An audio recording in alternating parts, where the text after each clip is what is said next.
അസ്സലാമു അലൈക്കും പ്രിയപ്പെട്ട മോമിനിങ്ങളെ.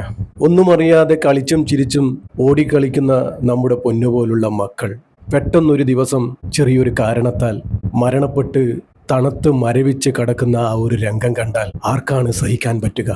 ആ മാതാപിതാക്കളെ എന്തു പറഞ്ഞ് നമ്മളൊക്കെ സമാധാനിപ്പിക്കും? പ്രിയപ്പെട്ടവരെ, നമ്മൾ ഇതുപോലുള്ള വാർത്തകൾ നിങ്ങളുടെയൊക്കെ മുന്നിലെത്തിക്കുന്നത് മരണപ്പെട്ടവർക്ക് പ്രാർത്ഥന ലഭിക്കുവാനും മരണത്തെക്കുറിച്ച് ചിന്തിക്കുവാനും മരണത്തിന് വേണ്ടി തയ്യാറെടുക്കുവാനുമാണ്. ഈ ഒരു വീഡിയോ നിങ്ങൾ വെറുമൊരു യൂട്യൂബ് വീഡിയോ ആയി കാണരുത്. നിങ്ങളൊക്കെ ദുആ ചെയ്യുമെന്നുള്ള വിശ്വാസമാണ് നമ്മൾ ഇതുപോലുള്ള വാർത്തകൾ നിങ്ങളുടെയൊക്കെ മുന്നിലെത്തിക്കുന്നത്. നമ്മളൊക്കെ ഏറെ സന്തോഷത്തോടെ റമദാനിനെ വരവേൽക്കാൻ ഒരുങ്ങുകയായിരുന്നു ഈ 2-3 ദിവസമായിട്ട്. സങ്കടപ്പെടുത്തുന്ന ഒരുപാട് വാർത്തകളും അതോടൊപ്പം വന്നിരുന്നു. പക്ഷെ നാളെ നമ്മൾ പുണ്യമാക്കപ്പെട്ട റമദാൻ നോമ്പ് നോൽക്കാനിരിക്കെ അതിൻ്റെ ആ ഒരു സന്തോഷത്തിലിരിക്കെയാണ് ഈ ഒരു വാർത്ത ഞാൻ കണ്ടത്. ഈ ഒരു 13 വയസ്സുകാരിയുടെ മരണം കേട്ടപ്പോൾ ഒരുപാട് ചിന്തിച്ചു, ഒരുപാട് സങ്കടമായി. മക്കളുടെ മരണം എന്ന് കേൾക്കുമ്പോൾ ആർക്കാണല്ലേ സങ്കടം വരാത്തത്? നമ്മളൊന്നും ഒരിക്കലും കേൾക്കരുതേ എന്ന് ആഗ്രഹിക്കുന്ന ഒന്നേ ഒന്നാണ് മക്കളുടെ മരണം. പടച്ചറബ് നമ്മുടെ മക്കൾക്കൊക്കെ ആഫിയത്തുള്ള ദീർഘായുസ് നൽകട്ടെ. നാവായിക്കുളത്താണ് സംഭവം. 7ാം ക്ലാസ് വിദ്യാർത്ഥിനിയായ റിഫ ഫാത്തിമയാണ് മരണപ്പെട്ടത്. ഇന്നാ ലില്ലാഹി വ ഇന്നാ ഇലൈഹി റാജിഊൻ. ഈ ഒരു പൊന്നുമോൾക്ക് അസുഖത്തെ തുടർന്ന് കുറച്ചു നാളായി ആശുപത്രിയിലായിരുന്നു. അങ്ങനെ ചികിത്സയിലായിരിക്കെയാണ് പൊന്നുമോൾ മരണപ്പെട്ടു പോയത്. കടുത്ത പനിയാണത്രേ ആ കുട്ടിക്കുണ്ടായത്. GHS സ്കൂളിലാണ് പഠിക്കുന്നത്. മേനാപ്പാറ സാജ് മൻസിലിൽ യൂസഫ് സുദീന ദമ്പതികളുടെ മകളാണ് മരണപ്പെട്ട റിഫ ഫാത്തിമ. വെറും 13 വയസ്സ് മാത്രമേ പ്രായമുള്ളൂ. ഈ ഒരു അപ്രതീക്ഷിതമായ മരണം ആ നാടിനെയും ഈ കുട്ടി പഠിക്കുന്ന സ്കൂളിനെയും ഒരുപോലെ ദുഃഖത്തിലായിത്തിരിക്കുകയാണ്. മരിക്കാൻ വേണ്ടി ഓരോ കാരണങ്ങളാണ്. ചില മരണങ്ങൾ നമുക്ക് ഒരിക്കലും സഹിക്കാൻ പറ്റാത്ത മരണമായിരിക്കും. ആക്സിഡൻ്റ് പോലുള്ള മരണം എല്ലാവർക്കും ഒരുപോലെ തന്നെയാണ്. പക്ഷേ കാരണങ്ങളാണ് മാറുന്നത്. പടച്ചറബിൻ്റെ വിധി കാരണം നമുക്കൊക്കെ പറഞ്ഞു നടക്കാൻ ഓരോ കാരണങ്ങളും. പടച്ചറബിൻ്റെ വിധിയെ നമുക്ക് തടയാനാവില്ലല്ലോ. ചിലപ്പോൾ ആ പൊന്നുമോൾക്ക് ആ മരണം ഹയറായിരിക്കാം. ആ കുടുംബത്തിന് ക്ഷമയും സമാധാനവും ലഭിക്കാൻ എല്ലാവരും ദുആ ചെയ്യണേ. ആ മാതാപിതാക്കൾക്ക് വേണ്ടി. മക്കൾ മരണപ്പെട്ട ഒരുപാട് മാതാപിതാക്കളെ ഞങ്ങൾ കാണുന്നതാണ്. അവരുടെ വിഷമങ്ങളും പ്രയാസങ്ങളും നമ്മൾ തൊട്ടറിഞ്ഞതാണ്. ഇന്നും ഓരോ ഖബറിൻ്റെ കരയിലും പൊട്ടിക്കരയുന്ന മാതാപിതാക്കളെ ഞങ്ങൾ കാണുന്നതാണ്. പടച്ചറബ് അവർക്കൊക്കെ ക്ഷമയും സമാധാനവും സഹനശക്തിയും കൊടുക്കുമാറാകട്ടെ.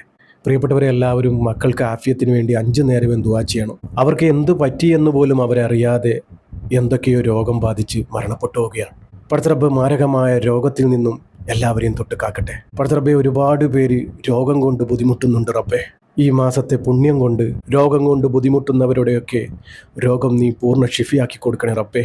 നോമ്പ് നോക്കാനുള്ള ആരോഗ്യവും ആഫിയത്തും എല്ലാവർക്കും നീ നൽകണേ റബ്ബേ. പടച്ചറബേ, നമ്മൾ ജീവിച്ചിരിക്കുമ്പോൾ നമ്മുടെ മക്കളെ നീ കൊണ്ടുപോകല്ലേ റബ്ബേ. നിനക്കറിയാലോ റബ്ബേ, നമ്മുടെയൊക്കെ ജീവനും ജീവിതവും നമ്മുടെ മക്കളാണെന്ന്. ആ മക്കളില്ലാത്ത ജീവിതം ഞങ്ങൾക്ക് തരല്ലേ റബ്ബേ. നാളെ നമുക്ക് കഫപ്പുടവ അണിയിക്കേണ്ട നമ്മുടെ പൊന്നു മക്കളാണ് റബ്ബേ. നമ്മുടെ മക്കളെ നീ നേരത്തെ കൊണ്ടുപോകല്ലേ റബ്ബേ. നമ്മുടെ മക്കൾക്ക് നീ ആഫിയത്തുള്ള ദീർഘായുസ് നീ നൽകണേ റബ്ബേ. അർഹമുറാഹിമായ റബ്ബേ. പടച്ചറബ്ബേ, റിഫ ഫാത്തിമ എന്ന ഈ 13 വയസ്സുകാരി നിന്റെ റഹ്മത്തിലേക്ക് വന്നിരിക്കുകയാണ് റബ്ബേ. പടച്ചറബ്ബേ, ആ പൊന്നുമോൾക്ക് നീ മഹഫിറത്തും മർഹമത്തും കൊടുത്ത് പൊന്നുമോളുടെ ഖബർ നീ സ്വർഗ്ഗ പൂന്തോപ്പാക്കി കൊടുക്കണേ റബ്ബേ. സ്വർഗം കൊടുത്ത് അനുഗ്രഹിക്കണേ റബ്ബേ. നാളെ സ്വർഗത്തിൽ പൊന്നുമോളുടെ കൂടെ ആ മാതാപിതാക്കളെയും നീ ഉൾപ്പെടുത്തണേ റബ്ബേ.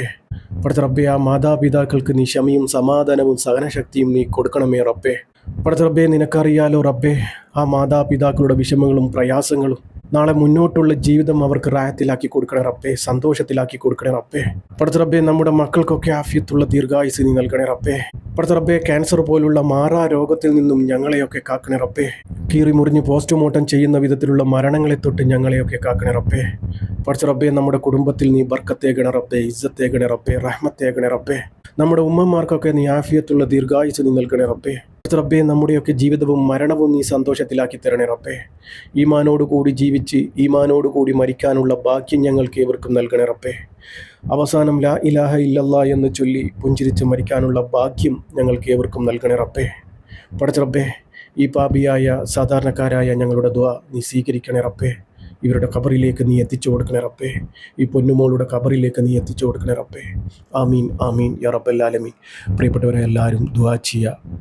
പറ്റുന്നവരൊക്കെ യാസീനും ഫാത്തിയും മോദി ഹദിയ ചെയ്യുക ഇൻഷാ അല്ലാഹ്. ദുആ വസിയത്തോടെ അസ്സലാമു അലൈക്കും വറഹ്മത്തുള്ളാഹി.